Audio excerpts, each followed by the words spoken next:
If you could make out what anyone was saying amid all the shouting during last night's debate in the economy, you would have seen each of the leaders trying to frame the issue to his advantage. For Stephen Harper, the challenge is to take an issue that used to be his strong suit, the economy, and bring it back into his positive side of the ledger. Polls show that he's no longer the most trusted leader on the economy. He is, however, still trusted on fiscal management, balancing the budget, and he's competitive on taxes. And in a way, he's been given an opening by the other two parties. In a traditional two-party race, you could imagine the opposition hugging as close to the governing party as possible and really taking very few risks. But in this case, you've got the Liberals and the NDP duking it out for the mantle of the champion of the progressive side of the political spectrum. And so they're each having to take stands that differentiate themselves from the Conservatives. The Liberals saying we'll run deficits, and both parties saying they would raise one sort of tax or another. And so that's given Harper his opportunity, if he's able to convert it. That is to take the trust that he enjoys on balancing the budget, convert that into we don't want to raise taxes, which will result if we run deficits, he'll argue, and therefore avoid the damage he would say would come to the economy. For Justin Trudeau, it's an opposite challenge. He's got a lot of goodwill built up as the leader who cares most about the middle class. He's got to convert that into trust on things like, is it okay to run deficits at this point in the economic cycle? For Tom Mulcair, the challenge is really to limit the damage. The polls don't show the NDP leading on any of the traditional economic questions. And so mostly he was trying not to let the other parties do too much harm to his cause. Oddly, the NDP is kind of wound up in the middle between the other two parties. The Liberals can say, we're the only party that will run deficits. The Tories can say, we're the only party that won't raise your taxes.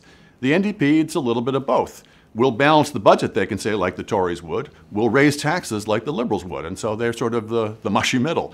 One of the more interesting developments in an already interesting and unpredictable race.